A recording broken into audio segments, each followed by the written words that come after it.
j'aime bien la dentelle, parce que je trouve ça bien qu'il y ait un peu de... Ça fait des matières différentes. Ça marque trop, tu trouves? Je trouve que ça fait jeunette. Ouais, ça fait... C'est ça, c'est ce que t'as Bah dit, oui, mais c'est tu bien as aussi raison. d'avoir... On avait parlé de différentes générations, C'est vrai. que ça crée aussi des silhouettes d'ados et tout ça. Quand on a construit le projet, c'était très important qu'il y ait des temps de création, en tout cas de mouvement. Voilà, on s'était dit que parler de santé sexuelle, effectivement, on fait de la prévention, de la contraception, des IST, on parle des relations amoureuses, mais il faut aussi qu'on aille chercher ce que les ados vivent dans leur contexte de groupe, de relations sociales les uns avec les autres. Et finalement, aller chercher la création autour du corps, ça nous semblait plutôt pertinent pour aborder du coup la question du consentement. C'est ça qui est fort, donc il se fait bouffer par la norme en fait. Il y a un truc où. Oui, c'est ce que je ressentais moi la dernière fois, c'est-à-dire que... Dès le départ, il y a eu une grande confiance quand même de la part de la maison de santé auprès des compagnies, d'écouter nos désirs artistiques mais aussi pédagogiques, nos méthodologies, très à l'écoute de ça et prêt à expérimenter beaucoup de choses, quoi. C'est pas grave ça. Par contre, Oui, il y a vraiment une on prend un temps de reculer, je pense qu'on recule d'un bon mètre. Vous savez, comme les animaux, quoi, les tigres en cage, ils reculent pas comme ça, ils reculent, ils baissent la queue, quoi. Le fait d'être dans un processus de création ou un processus de jeu, ça permet de rendre une expérience qui est ludique et que le cerveau apprend mieux par le processus du jeu. Ce qui fait que quand on passe par le jeu, on a tendance à mieux apprendre.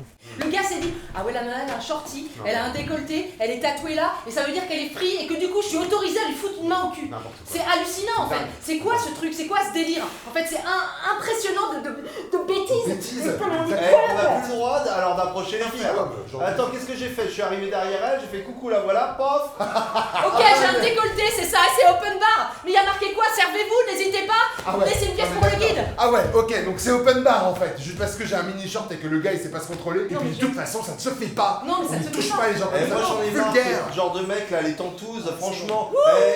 Donc dans les écoles, nous avons eu donc 2 heures par classe, 2 heures le matin d'atelier, et ensuite 1 heure de théâtre interactif l'après-midi. Ça, c'était le programme pour chaque classe de 4e. Donc en fait, il y avait une partie de l'intervention qui était des représentations de théâtre interactif où 3 comédiens, on avait décidé d'illustrer des scènes qui étaient liées au consentement ou au non-consentement. Donc le principe, c'est qu'on jouait des scénettes qui duraient entre 1 et 2 minutes. Comment résoudre une scène où une fille se prend une main aux fesses dans une soirée, voilà. Est-ce qu'il y avait consentement, pas consentement? Est-ce que c'est grave? Est-ce que c'est pas grave? Est-ce qu'on peut dire que c'est une agression sexuelle ou non? À partir de ça, quand ils avaient des solutions, parfois on rejouait les fins des scénettes pour essayer de les résoudre. Et parfois, simplement, on demandait à Tristan, le sexologue, d'intervenir et de donner un éclairage un peu plus large de la situation qu'on venait de jouer. Et lui, tout de suite, il m'a touché.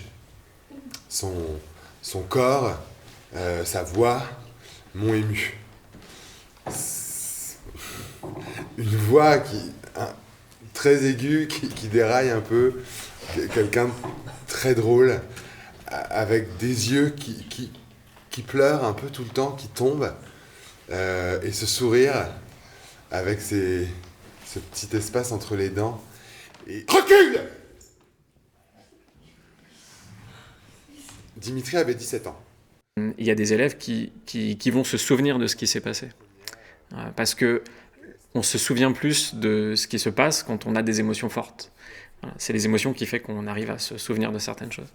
Et le fait d'avoir pu créer des émotions chez ces personnes-là, chez ces jeunes, ça va leur permettre de pouvoir se souvenir encore plus longtemps de ce qui s'est passé et de mieux intégrer les notions qu'on a voulu leur transmettre. Peut-être il y a un premier...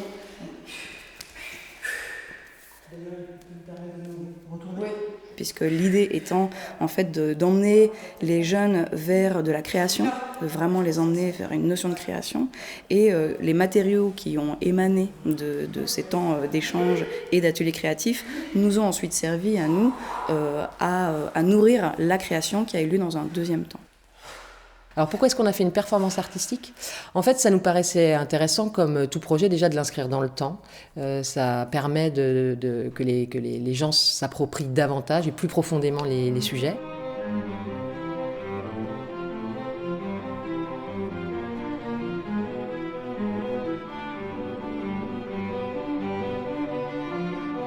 on s'est imaginé tendre ce qui s'était passé il y a un mois avec ce qui se passe là pour leur proposer un objet qui leur permettait de revisiter leur matière. Donc ça, il fallait créer un objet autre, qui n'est pas totalement un spectacle dans le sens où c'est une perf qui est créée en 3 jours.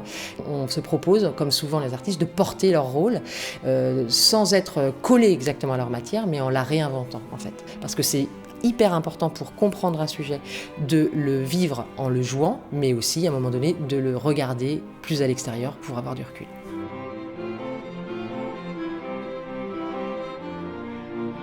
En tout cas, l'idée, c'est vraiment d'avoir un temps aussi, pas seulement la représentation et puis on se quitte, mais aussi d'avoir un temps à nouveau de lien avec eux et de partage et en fait, de pouvoir quelque part clore cette relation aussi un petit peu particulière qu'on a tissée avec eux pendant les ateliers et puis à travers la représentation et ensuite à la fin avec un temps d'échange.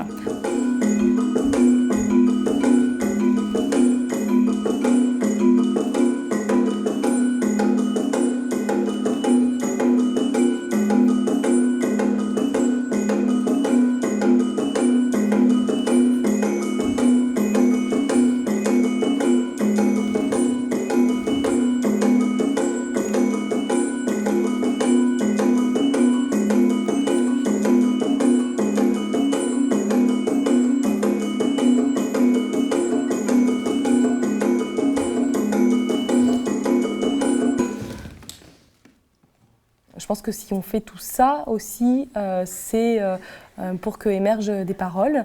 Et en l'occurrence, sur ces actions, des jeunes se sont autorisés à parler de ce qu'ils avaient subi ou de ce qu'ils étaient en train de subir. Et avoir des professionnels de santé présents pendant toutes les interventions artistiques, ça permet aussi de recueillir cette parole et derrière de la traiter, de réagir et de faire ce qu'il faut pour l'adolescent. Bon alors, il paraît que t'as jamais été portée? Non, c'est la première fois. T'as quel âge?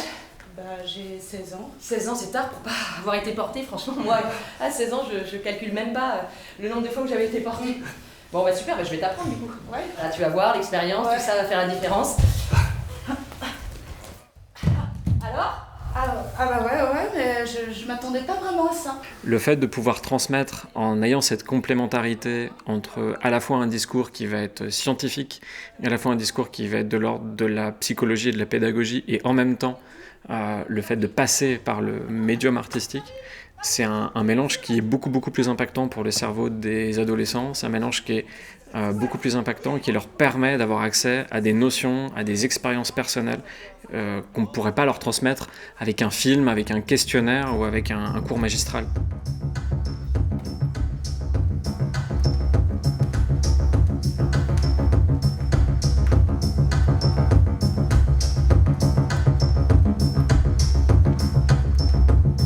Clairement, moi je pense que l'art a un rôle politique au sens premier du terme, à avoir, à reprendre en fait dans la vie de la cité, très simplement dans le vivre ensemble, et que faire confiance à des équipes artistiques qui vont se pencher sur la question qui est à la fois une question médicale, légale, philosophique, symbolique, mais aussi artistique, puisqu'on s'est appuyé sur des œuvres d'art, est hyper intéressante, parce que du coup ça en a fait un sujet de recherche artistique.